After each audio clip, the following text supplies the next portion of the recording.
ಬೇಳೆನ ಬೇಯಿಸ್ಕೊಳ್ಳೋದು ಬೇಡ, ಟೊಮೆಟೊನೂ ಕೂಡ ಹಾಕೋದು ಬೇಡ. ಆದರೂ ನಮಗೆ ಒಂದು ತಿಳಿಸಾರು ಬೇಕು.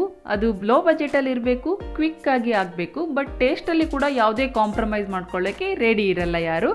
ಹಾಯ್ ಆಲ್, ನಮಸ್ಕಾರ ಎಲ್ರಿಗೂ, ನಮ್ಮ ವೈನಿಗೆ ಸ್ವಾಗತ. ಇವತ್ತು ಲೋ ಬಜೆಟಲ್ಲಿ ಕ್ವಿಕ್ಕಾಗಿ ಆಗುವಂತಹ ಒಂದು ಟೇಸ್ಟಿಯಾದ ತಿಳಿಸಾರು ರೆಸಿಪಿನ ಶೇರ್ ಮಾಡ್ತಾ ಇದ್ದೀನಿ. ಬನ್ನಿ ನೋಡೋಣ ಹೇಗೆ ಮಾಡೋದು ಅಂತ.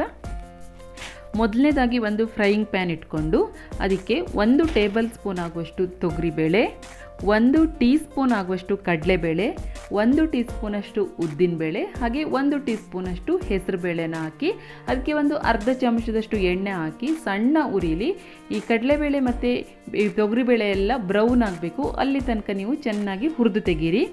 ಇಲ್ಲಿ ಒಂದೊಂದು ಬೇಳೆ ಫ್ರೈ ಆಗೋಕ್ಕೆ ಒಂದೊಂದು ಟೈಮ್ ತೊಗೊಳೋದ್ರಿಂದ ನೀವು ಸಣ್ಣ ಉರಿಲೇ ಇಟ್ಕೊಂಡು ಹುರಿಬೇಕು, ಇಲ್ಲಾಂದರೆ ಉದ್ದಿನ ಬೇಳೆ ಎಲ್ಲ ಮೊದಲೇ ಸೀದೋಗಿಬಿಡುತ್ತೆ.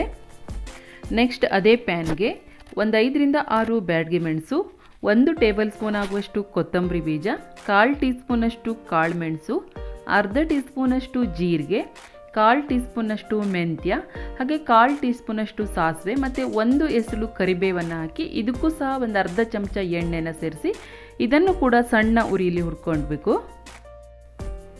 ಈ ಒಣಮೆಣಸೆಲ್ಲ ಗರ್ಗರಿಯಾಗಿ ಧನಿಯಾ ಬೀಜ ಎಲ್ಲ ಚೆನ್ನಾಗಿ ಫ್ರೈ ಆಗಿ ಪರಿಮಳ ಬರೋಕ್ಕೆ ಸ್ಟಾರ್ಟ್ ಆಗುತ್ತೆ, ಅಲ್ಲಿ ತನಕ ಫ್ರೈ ಮಾಡಿಕೊಂಡು ಸ್ಟವ್ ಆಫ್ ಮಾಡಿಬಿಟ್ಟು ಇದನ್ನು ಹುರಿದಿಟ್ಕೊಂಡಿರುವ ಬೇಳೆಗಳ ಜೊತೆಗೆ ಸೇರಿಸ್ಕೊಂಡು ಪುಡಿ ಮಾಡ್ಕೋಬೇಕು.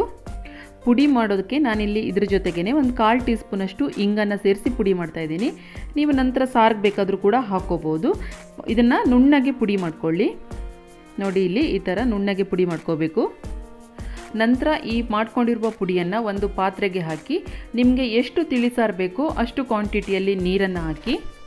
ನೀವೇನಾದರೂ ಕಡಿಮೆ ಕ್ವಾಂಟಿಟಿ ಸಾರು ಮಾಡ್ತೀನಿ ಅಂದರೆ ಪೂರ್ತಿ ಪುಡಿನ ಹಾಕಬೇಡಿ, ನಂತರ ನೀವು ಖಾರನ ನೋಡಿಕೊಂಡು ಆ್ಯಡ್ ಮಾಡ್ಕೋಬೋದು.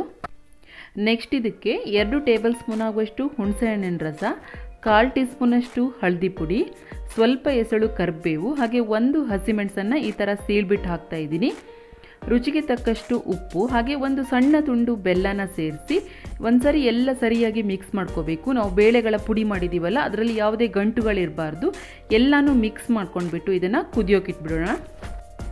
ಇದನ್ನು ನಾವು ಒಂದು 10 ನಿಮಿಷಗಳ ಕಾಲ ಚೆನ್ನಾಗಿ ಕುದಿಸ್ಬೇಕು. 10 ನಿಮಿಷ ಕುದ ನಂತರ ನಾನು ಇದಕ್ಕೆ ಒಂದು 2 ಟೇಬಲ್ ಸ್ಪೂನ್ ಆಗುವಷ್ಟು ತೆಂಗಿನಕಾಯಿ ತುರಿನ ಹಾಕ್ತಾಯಿದ್ದೀನಿ. ಇದು ಆಪ್ಷನಲ್, ಬೇಕಿದ್ದರೆ ಹಾಕ್ಬೋದು, ಇಲ್ಲಾಂದರೆ ಸ್ಕಿಪ್ ಮಾಡ್ಬೋದು. ಇದು ರುಚಿಲಿ ಅಂಥ ವ್ಯತ್ಯಾಸ ಏನು ಆಗಲ್ಲ.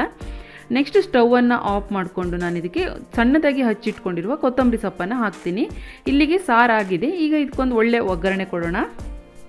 ಒಗ್ಗರಣೆಗೆ ನಾನಿಲ್ಲಿ ಒಂದು 2 ಚಮಚ ಎಣ್ಣೆ ಹಾಕ್ಕೊಂಡಿದ್ದೀನಿ. ನೀವು ತುಪ್ಪನೂ ಕೂಡ ಯೂಸ್ ಮಾಡ್ಬೋದು. ತುಪ್ಪದಲ್ಲಿ ಒಗ್ಗರಣೆ ಕೊಟ್ಟರು ಕೂಡ ಸಾರು ಸೂಪರಾಗಿರುತ್ತೆ.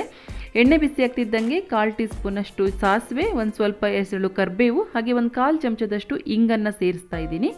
ಒಗ್ಗರಣೆ ಎಲ್ಲ ಚೆನ್ನಾಗಿ ಫ್ರೈ ಆದಮೇಲೆ ಇದನ್ನು ಸಾರಿಗೆ ಸೇರಿಸಿದ್ರೆ ಸೂಪರಾಗಿರೋ ಸಾರು ರೆಡಿ ಆಗಿಬಿಡುತ್ತೆ. ಹಾಗೆ ನಿಮ್ಮ ಹತ್ರ ಸಾರಿನ ಪುಡಿ ಏನಾದರೂ ರೆಡಿಯಾಗಿದ್ದರೆ ನೀವು ನಾನು ಬೇಳೆಕಾಳುಗಳನ್ನ ಏನನ್ನು ಹುರಿದು ತೋರಿಸಿದ್ದೀನಿ ನೋಡಿ, ಅದಷ್ಟು ಮಾತ್ರ ಹುರ್ಕೊಂಡ್ಬಿಟ್ಟು ನೀವು ಸಾರಿನ ಪುಡಿ ಹಾಕ್ಕೊಂಡು ಕೂಡ ರೆಡಿ ಮಾಡ್ಕೋಬೋದು. ಇದನ್ನು ಇವತ್ತಿನ ಈ low budget and quick instant ತಿಳಿಸಾರು ನಿಮಗೇನಾದರೂ ಇಷ್ಟ ಆಗಿದ್ದರೆ ಈ ಕೂಡಲೇ ವಿಡಿಯೋನ ಲೈಕ್ ಮಾಡಿ ಮತ್ತು ಶೇರ್ ಮಾಡಿ. ಚಾನೆಲ್ಗೆ ಸಬ್ಸ್ಕ್ರೈಬ್ ಮಾಡ್ಕೊಳ್ಳೋದು ಯಾವುದೇ ಕಾರಣಕ್ಕೂ ಮರಿಬೇಡಿ. ಸಿಗ್ತೀನಿ ಮುಂದಿನ ಇನ್ನೊಂದು ಇಂಟ್ರೆಸ್ಟಿಂಗ್ ವಿಡಿಯೋದಲ್ಲಿ. ಅಲ್ಲಿವರೆಗೂ ಧನ್ಯವಾದಗಳು.